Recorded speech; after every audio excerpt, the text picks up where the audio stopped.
ನಿಷೇಧ ಮಾಡಿ ರಾಜ್ಯ ಸರ್ಕಾರಕ್ಕೆ, ಗುಟ್ಕಾ ನಿಷೇಧ ಮಾಡಿ ರಾಜ್ಯ ಸರ್ಕಾರಕ್ಕೆ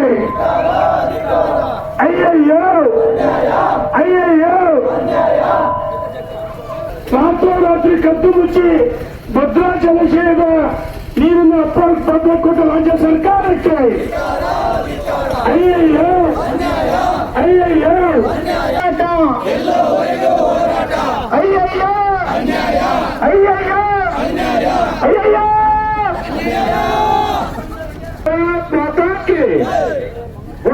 ರೈತರಿಗೆ ಅನ್ಯಾಯ ಮಾಡುವ ರಾಜ್ಯ ಸರ್ಕಾರಕ್ಕೆ, ರೈತ ವಿರೋಧಿ ರಾಜ್ಯ ಸರ್ಕಾರಕ್ಕೆ, ಅಡಿಕೆ ಬದಿ ಭ್ರಷ್ಟ ಕಾಂಗ್ರೆಸ್ ಸರ್ಕಾರ. ರಾಜ್ಯದಲ್ಲಿ ಮೊಟ್ಟ ಮೊದಲ ಬಾರಿಗೆ ಹೊನ್ನಾಳಿ ನ್ಯಾಮತಿ ಅವಳಿ ತಾಲೂಕಲ್ಲಿ ಗುಟ್ಕಾ ನಿಷೇಧ ರಾಜ್ಯ ಸರ್ಕಾರ ವಾಪಸ್ ಪಡಿಬೇಕು, ಬೃಹತ್ ಹೋರಾಟವನ್ನು ನಾವು ಮಾಡಿದ್ವಿ. ಸಹಸ್ರಾರು ಸಂಖ್ಯೆಯಲ್ಲಿ ನಮ್ಮ ಭಾರತೀಯ ಜನತಾ ಪಾರ್ಟಿ ರೈತ ಮೋರ್ಚಾದ ವತಿಯಿಂದ ಬೃಹತ್ ಹೋರಾಟವನ್ನು ಮಾಡಿದ್ವಿ. ರಸ್ತೆ ತಡೆ ಚಳವಳಿ, ಪ್ರತಿಕೃತಿ ದಹನ, ಆಕ್ರೋಶಗೊಂಡು ಟೈರ್ಗೆ ಬೆಂಕಿ ಹಚ್ಚಿ, ಆದರೆ ಎಲ್ಲ ಒಂದು ಕಡೆ ಪೊಲೀಸ್ನವರು, ರಕ್ಷಣಾ ಇಲಾಖೆಯವರು ಸರ್ಕಾರದ ಏಜೆಂಟ್ರಂತೆ ವರ್ತಿಸಿ ನಮ್ಮ ಕಾರ್ಯಕರ್ತರನ್ನ, ಮುಖಂಡರು ಎಳೆದಾಡಿ ಬಂಧಿಸಿದರು.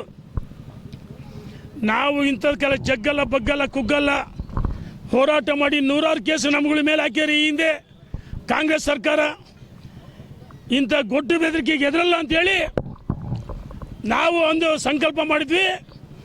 13ನೇ ತಾರೀಕು ಆಗಸ್ಟ್ 13 ಅಡಿಕೆ ಬೆಳೆಗಾರರಿಗೆ ಸಂಕಷ್ಟ ತಂದು ರಾಜ್ಯ ಸರ್ಕಾರ ಗುಟ್ಕಾ ನಿಷೇಧ ಅಂತೇಳಿ ಆದೇಶ ಮಾಡಿದರು. 14ನೇ ತಾರೀಕು ಬೆಳಗ್ಗೆ ಮಾನ್ಯ ಮುಖ್ಯಮಂತ್ರಿಗಳು ಇದೇ ತಿಂಗಳು ಆಗಸ್ಟ್ ಅಧಿವೇಶನದಲ್ಲಿ ಆನ್ ರೆಕಾರ್ಡ್ ದಾಖಲೆ ಇದೆ, 14ನೇ ತಾರೀಕು ಗುಟ್ಕಾ ನಿಷೇಧ ಹಿಂಪಡಿತೀವಿ ಅಂತ ಹೇಳಿದರು. ಆದರೆ ಕೆಲವೇ ಸೆಕೆಂಡುಗಳಲ್ಲಿ ಭ್ರಷ್ಟ ಆರೋಗ್ಯ ಸಚಿವರು ಗುಟ್ಕಾ ಆರೋಗ್ಯಕ್ಕೆ ಹಾನಿಕರ, ನಾವು ಈ ಆದೇಶ ಹಿಂಪಡೆಯಲ್ಲ ಅಂತ ಹೇಳಿದರು. ನಾನು ಕೇಳ್ತೀನಿ, ಹಂಗೆ ಸಿಗರೇಟ್ ಹಾನಿಕರ ಅಲ್ವಾ? ಮದ್ಯ ಸೇವನೆ ಹಾನಿಕರ ಅಲ್ವಾ? ಲಂಗ್ಸಿಗೆ ಹೋಗಲ್ವಾ? ನಿಮಗೆ ನಾಚಿಕೆ, ಮಾನ ಮರ್ಯಾದೆ, ಲಜ್ಜೆಗೆಟ್ಟ ಸರ್ಕಾರ, ಲಜ್ಜೆಗೆಟ್ಟ ಸಚಿವರು. ನಿಮಗೆ ಅಡಿಕೆ ಬೆಳೆಗಾರರು ಕಣ್ಣಿಗೆ ಕಾಣ ಕುಗ್ತಾ ಇದಾರ. ಇದು ಅಡಿಕೆ ಬೆಳೆಗಾರರು, ರೈತರಿಗೆ ಇದು ಒಂದು ರೀತಿ ವಾಣಿಜ್ಯ ಬೆಳೆ. ನೀವಿದು ಕೈ ಹಾಕಿ ಸಹಿಸಲ್ಲ ಅಂತೇಳಿ ಎಚ್ಚರಿಕೆಯನ್ನು ಕೊಟ್ಟಿದ್ವಿ.